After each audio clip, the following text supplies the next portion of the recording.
Assalamualaikum warahmatullahi wabarakatuh. Perkenalkan, nama saya Anissa Eka Putri dengan NIM 2303154 dari Prodi Pendidikan Biologi dari sesi 0161. Di sini saya akan menjelaskan mengenai administrasi dan subversi pendidikan, administrasi sarana dan prasarana. Yang pertama itu mengenai konsep administrasi sarana dan prasarana sekolah. Sekolah merupakan sebuah sistem yang memiliki tujuan berkaitan dengan upaya mewujudkan tujuan tersebut. Seringkali masalah dapat muncul. Masalah-masalah itu dapat dikelompokkan sesuai dengan tugas-tugas administratif yang menjadi tanggung jawab administrator sekolah. Sehingga merupakan substansi tugas-tugas administratif kepala sekolah selaku administrator. Di antaranya adalah tugas yang dikelompokkan menjadi substansi perlengkapan sekolah. Upaya peningkatan mutu pendidikan di sekolah perlu didukung kemampuan manajerial kepala sekolah. Kepala sekolah hendaknya berupaya untuk mendayagunakan sumber-sumber, baik personal maupun material, secara efektif dan efisien guna menunjang tercapainya tujuan pendidikan di sekolah secara optimal. Dalam rangka melaksanakan tugas-tugas yang dikelompokkan sebagai substansi perlengkapan sekolah itu, digunakan suatu pendekatan administratif tertentu yang disebut juga dengan manajemen, yang merupakan istilah yang cukup populer. Manajemen merupakan proses pendayagunaan semua sumber daya dalam rangka mencapai tujuan yang telah ditetapkan. Pendayagunaan melalui tahapan proses yang meliputi perencanaan, pengorganisasian, pengarahan, dan pengawasan disebut dengan manajemen.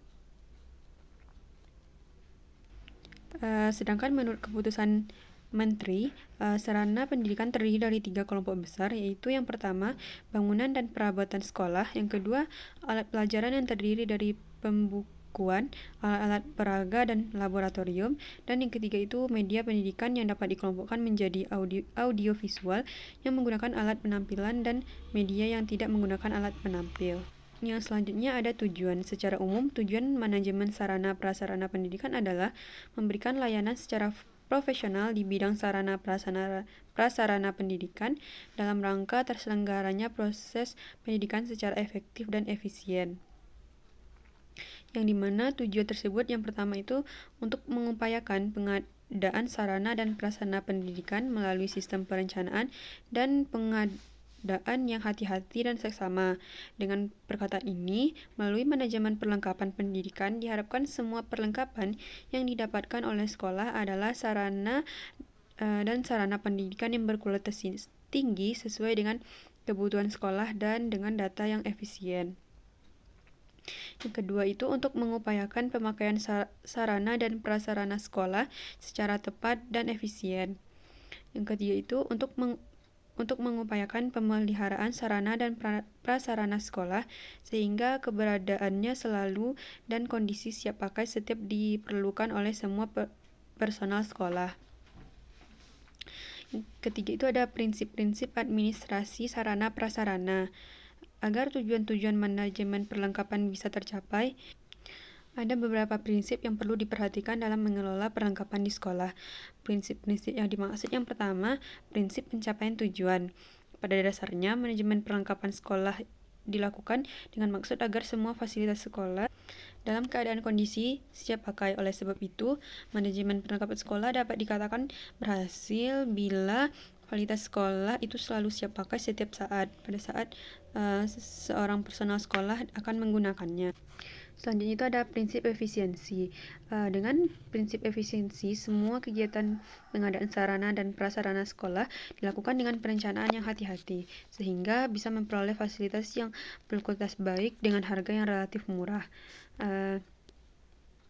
Dengan prinsip efisiensi berarti bahwa pemakaian semua fasilitas sekolah hendaknya dilakukan dengan sebaik-baiknya sehingga dapat mengurangi pemborosan. Maka perlengkapan sekolah hendaknya dilengkapi dengan petunjuk teknis penggunaan pemeliharaan. Petunjuk teknis tersebut dikomunikasikan kepada semua personel sekolah yang diperkirakan akan menggunakannya selanjutnya. Yang selanjutnya itu ada prinsip administratif. Di Indonesia terdapat sejumlah peraturan perundang-undangan yang berkenaan dengan sarana dan prasarana pendidikan. Sebagai contoh adalah peraturan tentang investasi, dan penghapusan perlengkapan milik negara. Dengan prinsip administratif, berarti semua pelaku pengelolaan perlengkapan pendidikan di sekolah itu hendaknya selalu memperhatikan undang-undang, peraturan, instruksi, dan pedoman yang telah diberlakukan oleh pemerintah. Ini ada prinsip kejelasan tanggung jawab. Di Indonesia tidak sedikit adanya kelembagaan pendidikan yang sangat besar dan maju. Oleh karena besar, sarana dan prasarana sangat banyak sehingga manajemen melibatkan banyak orang. Dalam pengorganisasiannya, semua tugas dan tanggung jawab semua orang yang terlibat itu perlu dideskripsikan dengan jelas. Selanjutnya ada prinsip kekohesan. Dengan prinsip ini, manajemen perlengkapan pendidikan di sekolah hendaknya terrealisasikan dalam bentuk proses kerja sekolah yang sangat kompak. Yang terakhir itu, yang keempat ada proses-proses manajemen sarana dan prasarana. Yang keempat itu mengenai proses-proses manajemen sarana dan prasarana.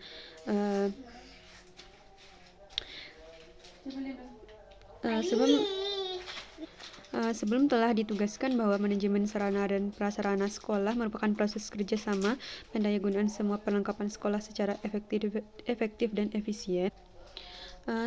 Satu hal yang perlu dipertegas dalam definisi tersebut adalah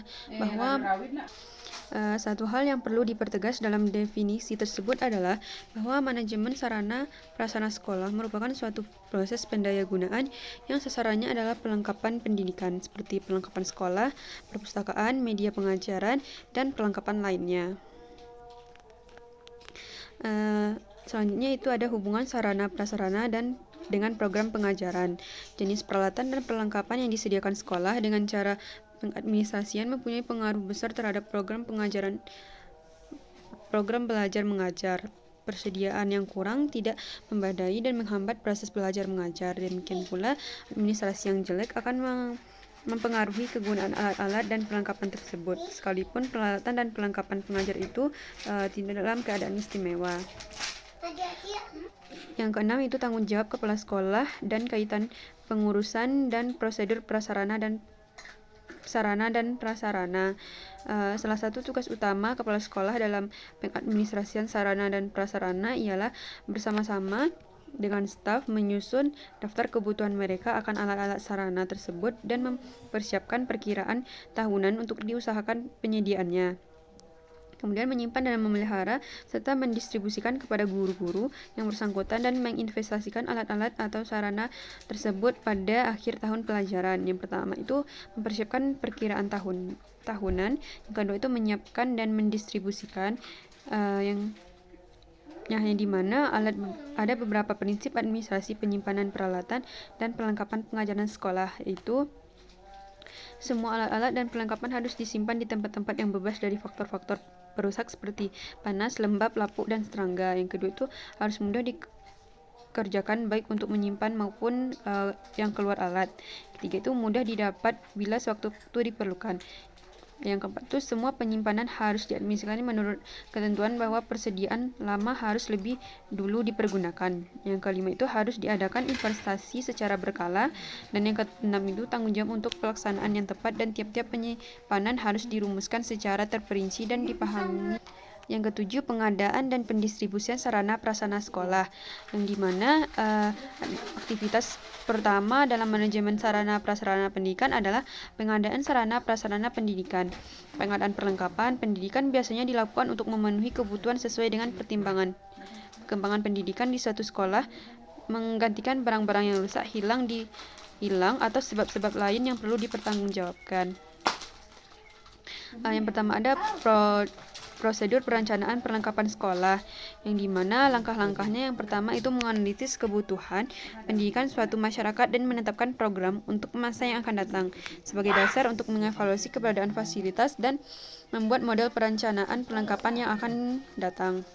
Selanjutnya itu melakukan survei ke seluruh unit sekolah untuk menyusun master plan untuk jangka waktu tertentu. Yang ketiga itu memenuhi kebutuhan utama berdasarkan hasil survei. Keempat itu mengembangkan education specification untuk setiap proyek yang terpisah-pisah untuk usaha master plan. Merancang setiap proses yang terpisah-pisah sesuai dengan spesifikasi pendidikan yang diusulkan. Itu mengembangkan dan menguatkan tawaran atau kontrak dan melaksanakan sesuai dengan gambaran kerja yang diusulkan. Melengkapi perlengkapan gedung dan meletakkan sehingga siap untuk digunakan. Selanjutnya, pengadaan perlengkapan sekolah. Pengadaan perlengkapan pendidikan dan pada dasarnya merupakan usaha merealisasikan rencana pengadaan perlengkapan yang telah disusun sebelumnya. Seringkali sekolah mendapat bantuan sarana prasarana pendidikan di pemerintah. Terakhir yang C itu ada pendistribusian sarana dan prasarana sekolah, yang dimana pendistribusian atau penyaluran perlengkapan merupakan kegiatan pemindahan. Selanjutnya itu pendistribusian sarana dan prasarana. Pendidikan atau penyaluran perlengkapan merupakan kegiatan pemindahan barang, ditanggungjawabkan penyimpanan kepada unit-unit atau orang-orang yang membutuhkan barang tersebut. Dalam prosesnya itu ada 3 hal yang harus diperhatikan, yaitu ketepatan barang yang disampaikan, baik jumlah maupun jenis, ketepatan sarana penyampaian, ketepatan kondisi barang yang disalurkan, dan dalam rangka ini paling tidak 3 langkah yang sebaiknya ditempuh oleh pembagian penanggung jawab penyimpanan atau penyaluran, yaitu penyusunan alokasi barang, pengiriman barang, dan penyerahan barang. Untuk dapat dikatakan berjalan secara efektif dalam pendistribusian harus memenuhi beberapa azas pendistribusian. Yang pertama itu azas ketepatan, azas kecepatan, azas keamanan, dan azas ekonomi.